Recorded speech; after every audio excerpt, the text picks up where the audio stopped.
Arrest warrant அப்படிங்கிற வார்த்தையை நம்ம அடிக்கடி கேள்விப்பட்டிருப்போம். நிறைய படத்தில் பார்த்துருப்போம். அந்த அரெஸ்ட் வாரண்ட் அப்படின்னா என்ன? அது எப்படி இருக்கணும்? எப்படி இருந்தால் அது அரெஸ்ட் வாரண்ட்? அதை யாருக்கு கொடுப்பாங்க? அவர் அதை வந்து எப்படி எக்ஸிக்யூட் பண்ணணும்? எங்கெல்லாம் எக்ஸிக்யூட் பண்ண முடியும்? இந்த எல்லா கேள்விக்கான பதிலாக இந்த வீடியோ இருக்கும். இந்த வீடியோ ஃபுல்லாக பாருங்கள். அண்ட் அதுக்கு முன்னாடி நம்ம சேனல் எட்டிட்ட சப்ஸ்கிரைப் பண்ணிடுங்க. இந்த அரெஸ்ட் வாரண்ட் அப்படிங்கிறத கோர்ட் வந்து இஷ்யூ பண்ணுவாங்க. எதுக்காக இஷ்யூ பண்ணுவாங்கன்னா, ஒருத்தர் ஒரு தப்பு பண்ணியிருக்கலாம், இல்லை பண்ணியிருக்க வாய்ப்பு இருக்குது அப்படின்னா, அந்த டைமில் அவரை கன்ஃபைன் பண்ணுறதுக்கு, அடைச்சி வைக்கிறதுக்கு ஒரு ஆர்டரை வந்து இஷ்யூ பண்ணுவாங்க. அதுதான் அரெஸ்ட் வாரண்ட் அப்படின்னு சொல்லுவோம். இந்த அரெஸ்ட் வாரண்ட் அப்படிங்கிறது எப்படி இருக்கணும், அதோட ஃபார்ம் எப்படி இருக்கணும் அப்படிங்கிறத செக்ஷன் 72 அண்ட் 73 சொல்லியிருக்காங்க. இதுபடி ஒரு அரெஸ்ட் வாரண்ட் அப்படிங்கிறது எழுத்துப்பூர்வமானதாக இருக்கணும், அதாவது இன் ரைட்டிங்கில் இருக்கணும்னு சொல்கிறாங்க. அண்ட் அதே மாதிரி அந்த அரெஸ்ட் வாரண்ட் வந்து அந்த கோர்ட்டோட ப்ரிசீடிங் ஆஃபீஸர், அதாவது ஜட்ஜு வந்து சைன் பண்ணியிருக்கணும் அப்படின்னு சொல்கிறாங்க. அண்ட் இந்த அரெஸ்ட் வாரண்ட் அப்படிங்கிறது அதை கேன்சல் பண்ணுற வரைக்குமோ, இல்லை அந்த அரெஸ்ட் வாரண்ட்டை எக்ஸிக்யூட் பண்ணுறது, அதாச்சு அதில் யார் அரெஸ்ட் பண்ணணும்னு சொல்லியிருக்காங்களோ அவர் அரெஸ்ட் பண்ணுற வரைக்குமோ வேலிடாக இருக்கும். ஜென்ரலாக ஒரு அரெஸ்ட் வாரண்ட் இந்த ரெக்யர்மெண்ட்ஸை சாட்டிஸ்ஃபை பண்ணால் போதும். பட் சில சிச்சுவேஷனில் மேஜிஸ்ட்ரேட் நினச்சா, இல்லை ஜட்ஜு நினச்சார் அப்படின்னா, அந்த டைமில் அரெஸ்ட் வாரண்ட்டில் வந்து ஒரு என்டாஸ்மெண்ட் பண்ணலாம். அது என்னென்னா, இந்த அரெஸ்ட் பண்ண போகிற பர்சன் ஷூரிட்டி கொடுக்க ரெடியாக இருக்கார், அண்ட் அது ஷூரிட்டியை கொடுத்துட்டாரு அப்படின்னா, அந்த டைமில் அவரை நீங்கள் பெயிலில் விடலாம் அப்படின்றதுக்கான ஒரு என்டாஸ்மெண்ட்டையும் போட்டு வந்து கொடுக்கலாம் அப்படின்னு சொல்லிட்டு இந்த செக்ஷன் 73 வந்து சொல்லுது. ஸோ இதுக்கு என்ன அர்த்தம்னா, ஒரு அரெஸ்ட் வாரண்ட்டோடு சேர்த்து ஒரு பெயில் ஆர்டரையும் கொடுக்குற மாதிரி தான் வந்து இதை கன்சிடர் பண்ணணும். ஏன்னா அந்த அரெஸ்ட் வாரண்ட்லேயே அவர் வந்து பெயிலில் ரிலீஸ் பண்ணுறதுக்கான பெயில் பாண்ட் ஆர்டர் வந்து இந்த என்டாஸ்மெண்ட்டில் வந்துடும். அப்படி இருக்கும்போது அவரை ஜஸ்ட்டு ஷூரிட்டிஸை கொடுத்து, அந்த ஷூரிட்டிஸ் எப்படி இருக்கணும்னா, அதையே வந்து அந்த என்டாஸ்மெண்ட்டில் மென்ஷன் பண்ணுவாங்க. இத்தனை ஷூரிட்டிஸ் இருக்கணும், ஒரு ஷூரிட்டி வந்து இந்த அமௌண்ட் வந்து ஷூரிட்டி தரணும் அப்படின்றத சொல்லியிருப்பாங்க. அண்ட் இதை தாண்டி என்னைக்கு வந்து அந்த அக்யூஸ்ட் வந்து கோர்ட்டில் அப்பியர் ஆகணும் அப்படிங்கிற அந்த டைம் அண்ட் டேட்டுமே வந்து அதுலேயே இருக்கும்.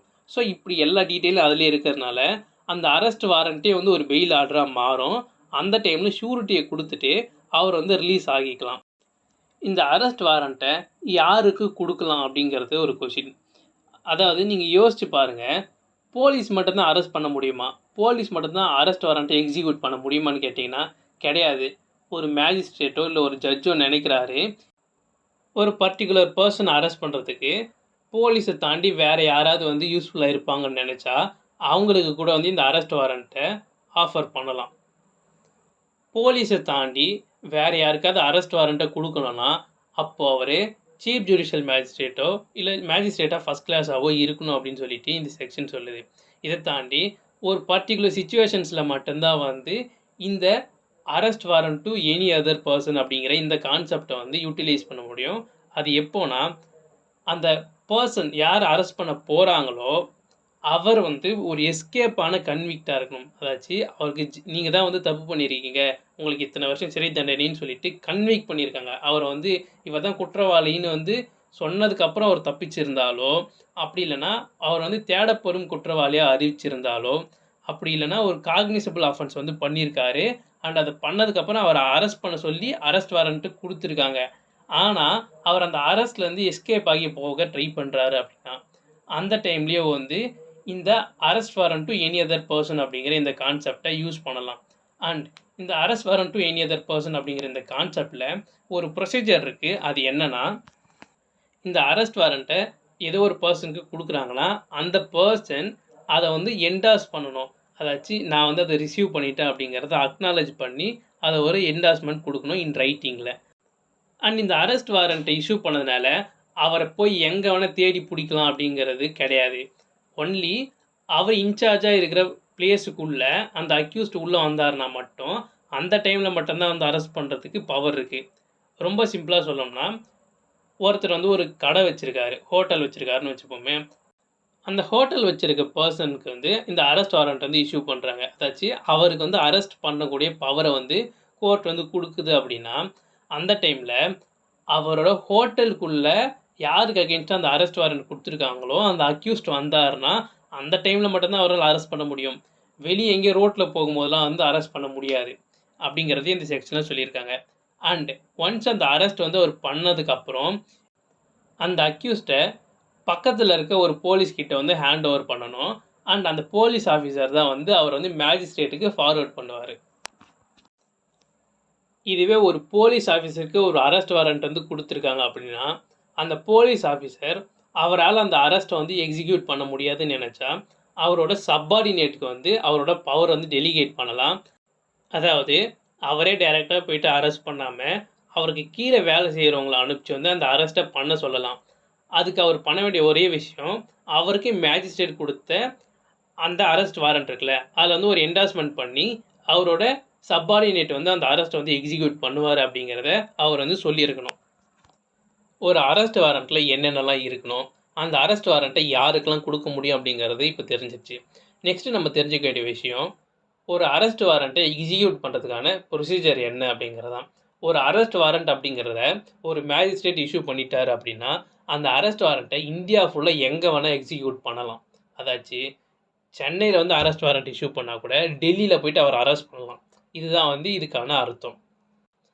அப்படி ஒரு அரெஸ்ட் வாரண்ட் வச்சு ஒருத்தர் அரெஸ்ட் பண்ணும்போது அந்த அரெஸ்ட் வாரண்ட்டில் என்ன இருக்குது அப்படிங்கிறத அந்த அக்யூஸ்டுக்கு வந்து இன்டிமேட் பண்ணணும். இன்கேஸ் அவர் கேட்குறாரு நான் அரெஸ்ட் வாரண்ட்டை பார்க்கணுன்னு சொன்னால் அந்த டைமில் அரெஸ்ட் வாரண்ட்டையும் காமிக்கணும். அண்ட் அவரை அரெஸ்ட் பண்ணதுலேருந்து 24 மணி நேரத்துக்குள்ளே அவரை மேஜிஸ்ட்ரேட் யாருக்கு வந்து ஜூரிஸ்டிக்ஷன் இருக்கோ அவர் முன்னாடி வந்து அவரை அப்பியர் பண்ணணும். அதாச்சும் அவரை கொண்டு வந்து நிறுத்தணும் அப்படின்னு வந்து சொல்கிறாங்க. நீங்களே யோசிச்சு பாருங்களேன், அரெஸ்ட் வாரண்ட் வந்து சென்னையில் இஷ்யூ பண்ணுறாங்க, அவரை டெல்லியில் போய் அரெஸ்ட் பண்ணுறாங்க. வித்தின் 24 மணி நேரத்தில் வந்து டெல்லியிலேருந்து கூப்பிட்டு வந்து சென்னையில் இருக்க மேஜிஸ்ட்ரேட் முன்னாடி நிறுத்தி வைக்கிறது அப்படிங்கிறது சாத்தியமான விஷயம் கிடையாது. அதனால் அந்த ட்ராவல் டைம் அப்படிங்கிறத வந்து அந்த 24 மணி நேரத்தில் ஆட் பண்ணக்கூடாது அப்படிங்கிறதையும் சொல்லியிருக்காங்க. நான் முன்னாடியே சொல்லியிருந்தேன்ல, ஒரு அரெஸ்ட் வாரண்ட்டை இந்தியாவில் எந்த ஸ்டேட்டில் வந்து இஷ்யூ பண்ணாலும் இந்தியா ஃபுல்லாக அதை எக்ஸிக்யூட் பண்ண முடியும். ஆனால் போலீஸ்க்குன்னு வந்து ஒரு ஜூரிஸ்டிக்ஷன் இருக்குல்ல, அதை தாண்டி அவங்களால செயல்பட முடியுமான்னு கேட்டால் அதுக்கான பதிலையும் வந்து இந்த பிஎன்எஸ்எஸ் அப்படிங்கிற இந்த ஆக்டில் ரொம்ப தெளிவாக சொல்லியிருக்காங்க. அதுதான் வந்து செக்ஷன் 80ல் ஆரம்பித்து செக்ஷன் 83 வரைக்கும் டீல் பண்ணுது. ஒரு கோர்ட் அரெஸ்ட் வாரண்ட்டை இஷ்யூ பண்ணுது, பட் அந்த அரெஸ்ட் வாரண்ட்டை எக்ஸிக்யூட் பண்ண வேண்டிய இடம் அப்படிங்கிறது அந்த கோர்ட்டோட ஜூரிஸ்டிக்ஷனுக்கு வெளியே இருக்குது அப்படின்னா, அப்போது என்ன பண்ணணும் அப்படின்னா, அதுக்கு மொத்தம் 2 ஆன்சர் இருக்குது அப்படின்னு சொல்லலாம். அதாச்சும் முன்னாடியே தெரியுது அந்த அரெஸ்ட் வாரண்ட்டை எக்ஸிக்யூட் பண்ண வேண்டியது அவுட் சைட் த ஜூரிஸ்டிக்ஷன் அப்படின்னா, அந்த அரெஸ்ட் வாரண்ட்டை இன்வெஸ்டிகேஷன் ஆஃபீஸர்கிட்ட கொடுக்கறதுக்கு பதிலாக டைரெக்டாக எந்த இடத்துல அதை எக்ஸிக்யூட் பண்ண போகிறாங்களோ அங்கே இருக்க எக்ஸிக்யூட்டிவ் மேஜிஸ்ட்ரேட்டுக்கோ இல்லை சூப்பரிண்டென்டென்ட் ஆஃப் போலீஸ்க்கோ அப்படி இல்லைனா அங்கே இருக்க கமிஷனருக்கோ வந்து அதை ஃபார்வர்ட் பண்ணணும். அவங்க என்டாஸ் பண்ணி இந்த இன்வெஸ்டிகேஷன் ஆஃபீஸருக்கு வந்து பவர் இருக்க மாதிரி கொடுக்கணும். அதாச்சு இவர் வந்து இந்த அரெஸ்ட்டை வந்து எக்ஸிக்யூட் பண்ணுவார் அப்படின்னு கொடுத்துட்டாங்கன்னா, ஸோ இந்த இடத்துல இந்த ஜூரிஸ்டிக்ஷன் அப்படிங்கிற இஷ்யூ வந்து சார்ட் அவுட் ஆகிடும். ஏன்னா இந்த லோக்கல் போலீஸ்க்கு வந்து அங்கே இருக்க பர்சன், அங்கே இருக்க ஹையர் அஃபிஷியல் அப்படிங்கிறவங்க, அங்கே இருக்க அத்தாரிட்டி வந்து பர்மிஷன் கொடுத்துருக்காங்க. அப்படி இருக்கும்போது இது வந்து ப்ரொசீஜருக்குள்ளே வந்துடும், எந்த ஒரு பிரச்சனையுமே வந்து வராது. பட் அந்த அரெஸ்ட் வாரண்ட்டை இஷ்யூ பண்ணும்போது தெரியல, அந்த அரெஸ்ட் வாரண்ட்டை எக்ஸிக்யூட் பண்ண வேண்டிய இடம் வந்து அவுட் சைட் த ஜூரிஸ்டிக்ஷனாக இருக்கும் அப்படின்னா, அந்த போலீஸ்க்கு வந்து அரெஸ்ட் வாரண்ட்டை இஷ்யூ பண்ணாங்கள்ல, அவர் என்ன பண்ணணும்னா எந்த லோக்கல் ஜூரிஸ்டிக்ஷனில் வந்து அவர் போய் அரெஸ்ட் பண்ண போகிறாரோ அங்கே இருக்க லோக்கல் போலீஸ் அஃபிஷியலை வந்து கான்டாக்ட் பண்ணி அவங்கக்கிட்ட வந்து என்டாஸ்மெண்ட் வாங்கணும். என்னென்னா வந்து இவர் அரெஸ்ட்டை கண்டக்ட் பண்ணுறதுக்கான பெர்மிஷனை என்டாஸ்மெண்ட்டாக வந்து அவர் வாங்கணும். அப்படி வாங்கிட்டார் அப்படின்னா இவர் வந்து அந்த அரெஸ்ட்டை வந்து அங்கே போய்ட்டு கண்டக்ட் பண்ணலாம். பட் இதுக்குமே வந்து ஒரு எக்ஸெப்ஷன் இருக்குது.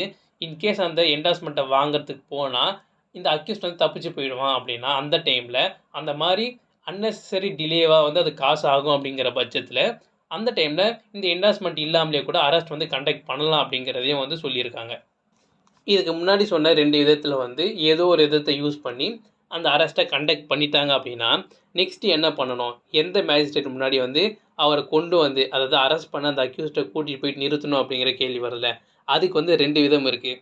ஒன்று, அந்த லோக்கல் ஜூரிஸ்டிக்ஷனில் இருந்து வெளியவே இருந்தாலும் கூட அந்த கோர்ட் அப்படிங்கிற அந்த மேஜிஸ்ட்ரேட் இருக்க இடம் 30 கிலோமீட்டருக்குள்ளே வந்தாலோ இல்லை இவங்களோட லோக்கல் ஜூரிஸ்டிக்ஷன் எங்கே போய் அரெஸ்ட் பண்ணாங்களோ அதோட மேஜிஸ்ட்ரேட்டை விட இவங்க அந்த அரெஸ்ட் வாரண்ட்டை இஷ்யூ பண்ண மேஜிஸ்ட்ரேட் பக்கத்தில் இருக்கார் அப்படின்னா அந்த பட்சத்தில் என்ன பண்ணலான்னா அந்த லோக்கல் ஜூரிஸ்டிக்ஷன் யார் வந்து அந்த இஷ்யூ ஆஃப் அரெஸ்ட் வாரண்ட்டை கொடுத்தாரோ அவர்கிட்ட டைரெக்டாக வந்து ப்ரொடியூஸ் பண்ணலாம். பட் இது 2மே சாட்டிஸ்ஃபை ஆகலை அப்படின்னா அந்த டைமில் என்ன பண்ணணும்னா, எந்த ஜூரிஸ்டிக்ஷனில் வந்து அந்த அரெஸ்ட்டை கண்டக்ட் பண்ணாங்களோ அங்கே இருக்க எக்ஸிக்யூட்டிவ் மேஜிஸ்ட்ரேட், எஸ்பி அப்படி இல்லைனா கமிஷனர் முன்னாடி தான் வந்து அந்த அக்யூஸ்டை வந்து ப்ரொடியூஸ் பண்ணணும். அண்ட் அவங்க தான் வந்து அங்கேருந்து அந்த மேஜிஸ்ட்ரேட், அதாச்சும் யார் வந்து அரெஸ்ட் வாரண்ட்டை இஷ்யூ பண்ணாரோ அவர் முன்னாடி வந்து அந்த அக்யூஸ்ட் வந்து கொண்டு வந்து நிறுத்தணும். அரெஸ்ட் வாரண்ட் அப்படிங்கிற இந்த கான்செப்ட் இதோடு முடியுது. உங்களுக்கு புரிஞ்சிருக்கும் அப்படின்னு சொல்லிட்டு நம்புகிறேன். இதுக்கு மேலே ஏதாவது டவுட் இருந்துச்சுன்னா கமெண்ட் பாக்ஸில் கமெண்ட் பண்ணுங்கள். அண்ட் மறக்காமல் நம்ம சேனல் எட்டிட்டு சப்ஸ்கிரைப் பண்ணுங்கள்.